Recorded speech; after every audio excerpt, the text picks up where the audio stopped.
my fishes, Courtney Mermaid here, and welcome back to my channel. Today I'm going to be talking about my very first experience cleaning a silicone mermaid tail. I'm sorry for all his licking. He just had food and, like, goodness only knows what he's trying to achieve here. Are you okay? Do you need a minute? So my very first time cleaning my silicone mermaid tail, I had to ask my friends for like advice and help and like how do I clean it? What are the best things to use? I used a little bit of dish soap just to get some suds going and then a good heaping scoopful of baking soda, and that is what I chose to use to clean my silicone mermaid tail. So I used warm water. If you're gonna clean this in your shower or in your bathtub, to say that you're gonna be soaked is like it's gonna be in your soul.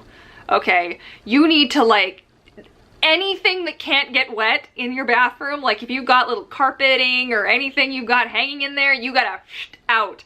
Okay, because it was like a swimming pool in my bathroom. The floor was completely soaked. I was completely soaked. Everything was soaked.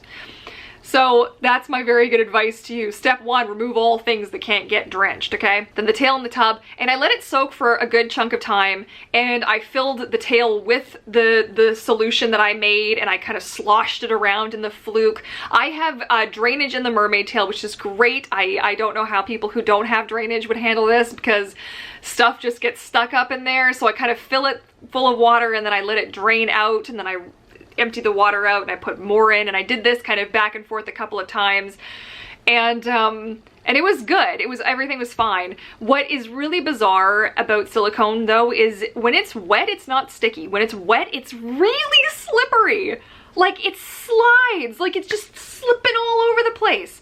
So every time I would go to lift this thing up, it would like slide through my arms and it's flopping everywhere and water is splashing all over the place and I'm freaking out because it's water everywhere, and it's really good. So I also wiped down the outside of the tail. I kind of checked all my bits and bobs and making sure that everything's still, there's no damage. I was looking it over, and then I emptied out the tub, and then I don't know if I did it that time, but what I've actually started doing is using the shower, my shower head. I have like one of those rainforest shower heads, so I can actually like hold the tail up and like turn it around and like let the water just kind of run off of it, and then I flip it over and then I fill it up with water. I fill the tail up, like not a lot of water, but just enough water, kind of slosh it around in the fluke, like shake it around and like smack it around a little bit and really try and dislodge anything and like any grime that may be in there, and then I lift it up and then I let it all, pour it all out, and it's a lot of this sort of back and forth until I'm fairly certain I've kind of rinsed it all out and it's clean. And then there's the,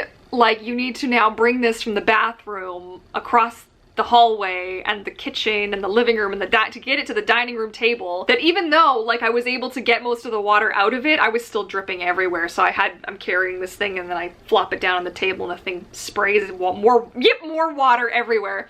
And so the first thing I did was I actually just sort of went over the outside of it with a towel, just patted it dry, checked everything, made sure I hadn't done no damage. I was like, okay, everything's good, this looks fine. I flipped it over, everything's fine, great. And then I went about the process of actually like jamming my hand like in the foot pockets with a towel and in and around the fluke anywhere that I could, to make sure that there wasn't water just gonna stay in there. And boy, that takes so much longer than you would think, but when you're done, you're done. Okay? When you're finished, and if you haven't seen my how I'm storing my mermaid tail video, it'll be linked in the playlist down below in the description box. You'll be able to check that out to see how I'm storing this thing on the wall. So all the details and everything. Because once you're finished and you give it another shake, make sure there's no excess. You've really dried out. I've dried out the inside. I've really dried around every area that needed to be taken care of. And then I pick it up and I put it on the wall and it's there and it's done.